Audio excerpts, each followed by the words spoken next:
E aí, tudo bem, pessoal? Como é que vocês estão? Espero que vocês estejam confortáveis, espero que vocês tenham passado esse tempo de estudo com dedicação, com responsabilidade, certo? E hoje, pessoal, nós vamos dar uma faladinha sobre os princípios ópticos, geométricos, raio de luz, forma de sombra, penumbra e essas coisas aí, certo? Meu nome é Anderson Mota e vamos nessa que hoje vai ser top. Antes de a gente começar a falar sobre essa questão de luz e tudo mais, nós temos que entender a questão do espectro. Você vai ver aí na sua tela um quadro que tem tipo um arco-íris, certo? Esse arco-íris a gente chama de espectro visível do homem. O homem não vê tudo que tem na luz, certo? A luz, por si, ela é uma radiação eletromagnética. Assim como o calor, que é uma radiação eletromagnética em infravermelho, assim como as ondas ultravioleta que a gente usa, aquele protetor solar, só que é uma radiação mais forte. E se você perceber na tela, a gente, nós seres humanos, captamos com nossa visão um pedacinho muito pequenininho de toda a capacidade eletromagnética. Esse pedacinho muito pequenininho a gente chama de luz visível. Então, a luz visível, ela vai do vermelho ao violeta, que é mais ou menos o que aparece quando a gente tem o arco-íris, certo? Cada cor dessa tem um comprimento de onda específico. Se você reparar, o violeta está aproximadamente 400 nanômetros e o infravermelho 700 nanômetros, tá? Então, eu tenho aí esse espectro de visão do homem. Então, a luz é um pedaço da radiação eletromagnética que a gente capta com o olho. Beleza, compreendendo aí o que é luz, vamos falar um pouquinho sobre a óptica geométrica. A óptica geométrica é um pedaço da física, é um pedaço da óptica, para ser mais sincero, que comporta-se com a luz e sua trajetória. Ela não se preocupa com a natureza da luz em si, se é onda, se é partícula, se é a propriedade de onda-partícula. A óptica geométrica vai estar preocupada com o critério que a luz se movimenta em linha reta, e essa característica de movimentar em linha reta gera formas geométricas. E essas formas geométricas, em sua grandiosa maioria triângulos, é o que a gente usa como padrão para poder você fazer os cálculos de refração, de reflexão, de absorção, que são os três fenômenos que a gente estuda em óptica geométrica, pelo menos no nível de ensino médio, que é o que a gente está se preocupando agora, certo? Então, para a óptica geométrica, o raio de luz vai ser como se fosse um laser, uma linha reta, certo? Essa linha reta só vai trocar sua trajetória se tiver algum obstáculo ou alguma uma refração, que depois, em outra aula, vai falar sobre esse fenômeno da lei da refração. Então, a luz, eu já sei que é um pedaço de um espectro eletromagnético. Eu sei que a luz, que a gente vai considerar sempre se movendo em linha reta. E agora a gente vai falar sobre de onde vem a luz, como é que a luz é formada. Então, a luz é formada por fontes luminosas. As fontes luminosas, ela pode ter, assim, são dois conjuntos de duas características. Ela pode ser uma fonte primária ou secundária, e ela pode ser uma fonte extensa ou pontual, tá? Vamos falar logo dessa questão de primária e secundária. Fontes de luz primária são as fontes de luz que geram a luz. Vamos supor, aqui no estúdio eu tenho diversas fontes de luz primária. Eu tenho os softbox aqui nas minhas laterais, eu tenho os refletores aqui em cima, eu tenho lâmpadas aqui na minha lateral também.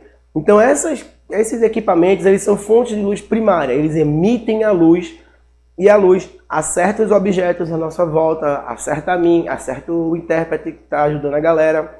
Então, essa luz que vai acertando esses objetos faz com que a gente possa ver esses objetos. Por consequência, esses objetos são fonte de luz secundária. A luz vem da lâmpada, acerta um objeto específico, reflete desse objeto e vem aos nossos olhos. E aí a gente tem que o objeto é a fonte de luz secundária. Fonte de luz primária é de onde a luz sai, é onde a luz é criada. Fonte de luz secundária é quando a luz criada bate no objeto e reflete para outro canto. E tome cuidado quando eu digo refletir, não quer dizer que os objetos são espelhos. Se você vê algo, esse algo reflete a luz. Ou não, se for preto, um preto muito preto, não reflete luz não, tá? Absorve total luz, mas a gente vai falar isso mais para frente. E a questão de fonte de luz extensa e pontual? Bem, é o seguinte, a fonte de luz pontual é como se fosse um LED de um telefone. Esse LEDzinho aqui, ele é pontual, porque se você ver e eu acender esse LED, eu não vou mirar muito para a câmera para não desfocar, você vê um pontinho de luz, e esse pontinho de luz, ele está emitindo luz para todas as direções. Já uma fonte de luz extensa, ele é algo considerável, porque vocês não vão ter como ver, mas esses softbox aqui nas minhas laterais são fontes de luz extensas. O que caracteriza algo ser extenso e algo ser pontual? A gente vai entrar aí nas questões de referenciais. Por exemplo, o softbox ele é grande comparado a mim. Então, para mim, o softbox é uma fonte de luz extensa. Já o LED ele é pequeniníssimo comparado a mim. Então, o LED é uma fonte de luz pontual. Agora, se eu comparar o LED com a formiga, se eu pegar uma formiga, o LED, que para mim é pontual, para a formiga se torna extensa.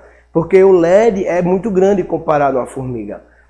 E por que eu estou falando essa questão de grande e pequeno? Porque o Sol, para nós seres humanos, ele é pontual. Porque estamos muito distantes do Sol. Aí você vai dizer, então o Sol é pequeno. Com certeza o Sol não é pequeno. Mas pelo fato de ele estar muito distante da gente, para a gente ele se comporta como pontual.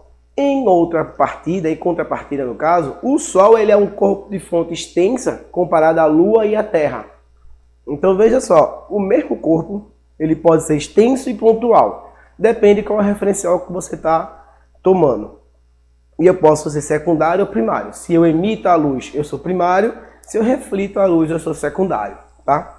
Noite de lua cheia, a lua consegue dar uma iluminada boa. Quem é do interior sente que noite de lua cheia dá até para jogar bola. Por quê? Porque a lua está refletindo muita luz do sol a ponto de chegar a dar uma certa iluminação aqui na Terra, tá? E aí eu tenho dois exemplos de fonte de luz pontual e fonte de luz extensa. Então, vocês estão vendo aí na sua esquerda uma fonte de luz pontual, que é tipo o LED que eu acabei de mostrar. Ele tem um pontinho que emite luz para todos os lados. E aí eu tenho a fonte de luz extensa, que é um corpo grande, que emite luz também para todos os lados, certo? Apesar que na representação está emitindo luz apenas para baixo, mas ele emite também em todas as direções. É por isso que uma lâmpada fluorescente tem aquele negocinho que encaixa, que é tipo espelhado, que joga a luz para baixo. Para poder as luzes que iriam para o teto e para o chão também, tá? Bem, e aí eu tenho alguns tipos de anteparo. Vamos só caracterizar o que é anteparo. Lembra que eu falei que eu tenho a fonte de luz que emite luz e a luz acerta um objeto? Pronto, esses objetos são anteparos, tá? Os anteparos é tudo que recebe luz. E aí eu vou ter três tipos de anteparo.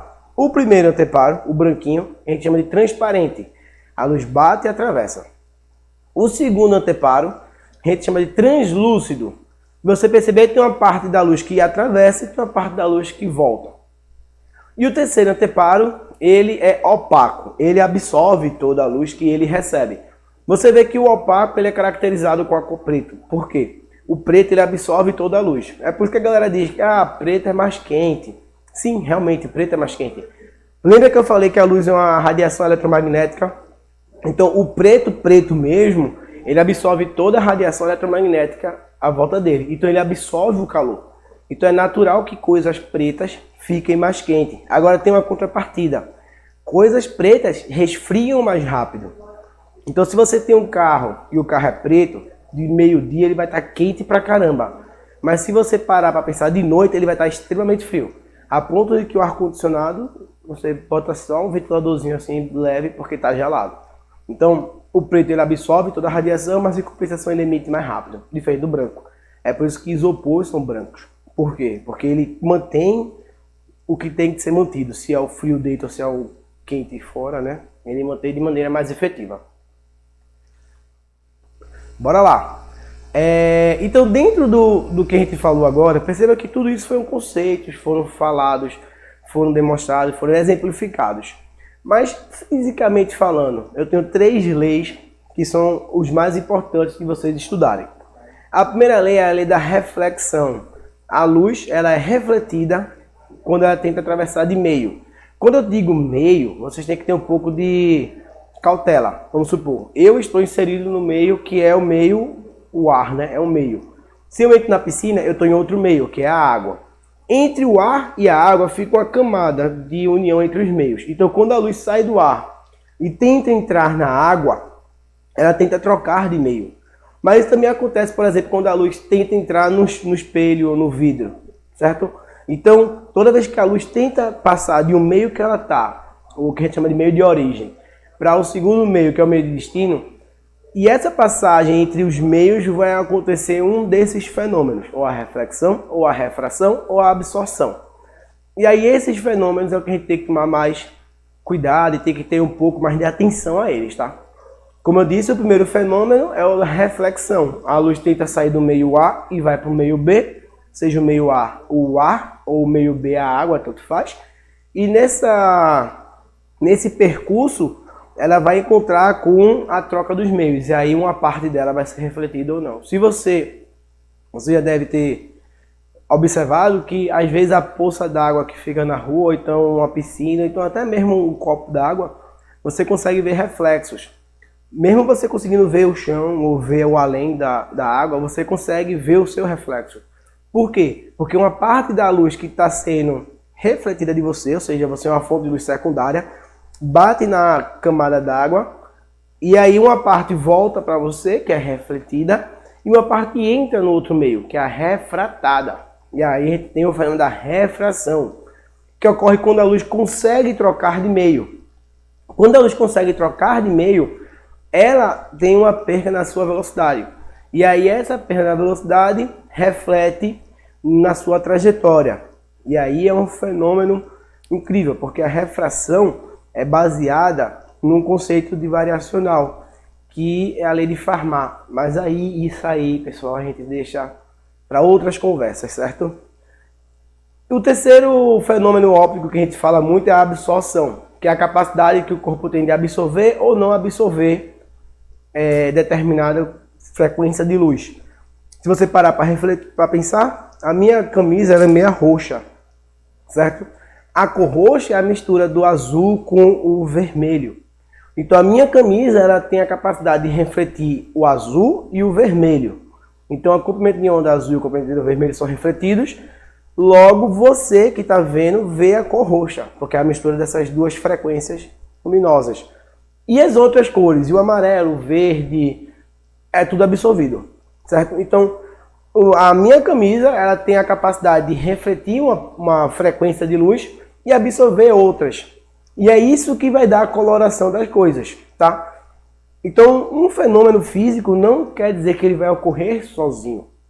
Ele vai ocorrer, os três podem ocorrer sempre juntos ou não, tá? Depende do que você está especificando. Geralmente a gente fala de fonte de luz monocromática. E o que é uma fonte de luz monocromática? São luzes que emitem apenas uma frequência. E aí essa frequência que essa luz vai emitir, ela vai ter um impacto direto na coloração do que você vai ver. Todas as luzes em minha volta são brancas. E por que elas são brancas? Porque é uma área de trabalho aqui. Então, você está vendo a real cor da minha camisa porque eu tenho um monte de luz branca me iluminando. E a luz branca são todas as frequências de radiação da luz. E quando bate na minha camisa, acontece o que eu falei. Uma parte absorve, uma parte reflete. E aí você vê a cor roxa, tá? Vamos lá. E isso que eu falei é exatamente esse esquema aí.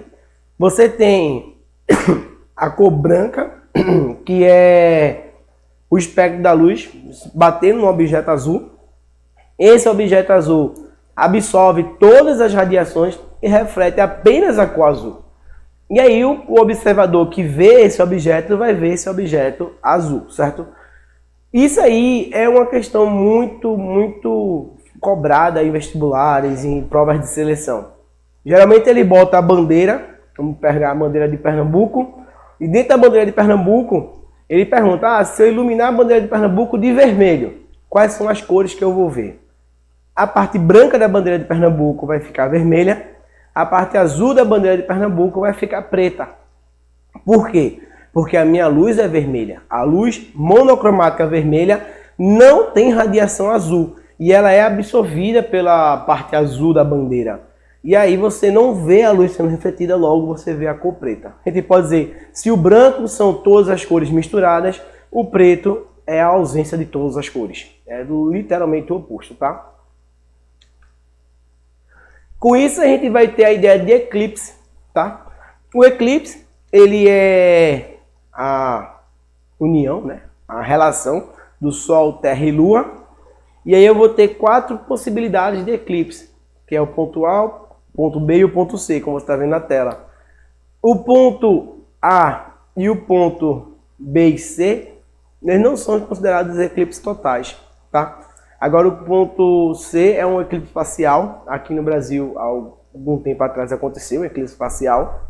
Eu não vou dar quanto tempo, porque eu não sei qual é o dia que você está vendo o nosso vídeo. Então, fica aí, pesquise. Aqui em Recife teve. E lá na Torre Malakoff, que é um dos centros de observação de turismo e tudo mais, a galera viu. Fez lá, botou os telescópios, e foi incrível. Mas aí eu vou ter a região de umbra, penumbra e sombra, tá?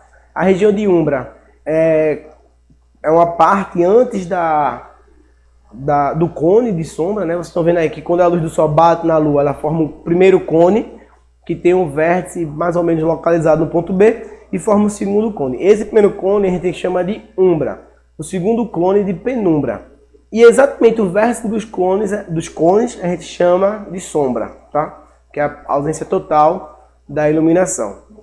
Tanto a umbra como a penumbra, ela tem as mesmas características, tá? Tanto é que você vê o ponto D, você vai ver como se o Sol fosse maior que a Lua. A gente vai dar uma olhadinha nisso já já.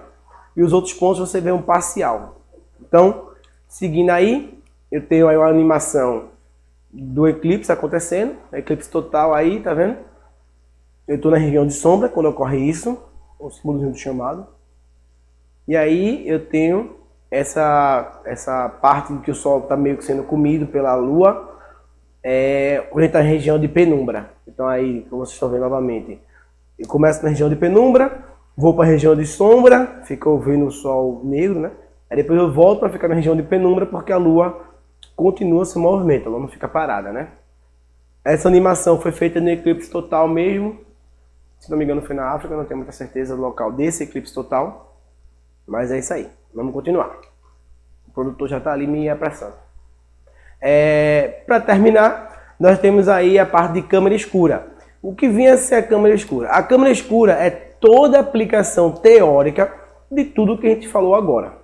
Eu tenho que a luz vai vir em linha reta, a luz vai fazer formas geométricas, e com isso eu consigo criar um equipamento que capte essa luz para mim, tá? Usando um pequeno orifíciozinho, tornando a fonte de luz extensa pontual. E quando eu faço isso, claro que eu vou ter uma quantidade de luz muito pequena inserida dentro de uma câmera escura, mas me possibilita ver a imagem das coisas, tá? Então a câmera escura, você está na parte escura da câmera, e a fonte de luz secundária ou primária que vai inserir no orifício da câmera escura vai formar a sua imagem no anteparo que tem da câmera escura. Esse aí é o princípio da fotografia. Foi assim que iniciou-se câmeras fotográficas e tudo mais. Como funciona a câmera escura? Eu tenho aí um objeto, que é a vela, emitindo luz, que insere no orifício da câmera escura, que é esse quadrado que vocês estão vendo, e forma uma imagenzinha pequenininha invertida do outro lado. Por semelhança de triângulo, se eu pegar a altura da vela, que é a base de um triângulo, que você consegue ver aí o primeiro triângulo, que vai da vela, do objeto que é a vela, até o orifício da câmera escura, e o segundo triângulo vai do orifício da câmera escura até o anteparo, que é onde fica a imagem, eu tenho 2 triângulos. Por relação de semelhança de triângulo, eu consigo fazer essa relação que vocês estão vendo aí, essa razão. O objeto dividido pela imagem, o tamanho do objeto dividido pelo tamanho da imagem, vai ser igual à distância que o objeto está até a câmera escura dividido pelo comprimento da câmera escura, tá? É uma relação de semelhança de triângulo simples, muito vista em óptica geométrica, e vocês vão ver mais para frente que é muito visto mesmo, tá, pessoal? É isso que tínhamos por hoje. Espero que vocês tenham compreendido. Se aprofundem mais, estudem mais, busquem mais, não fiquem só na nossa aula. Existem diversas fontes de conhecimento dessa base de óptica geométrica e por hoje ficamos aqui. Até a próxima.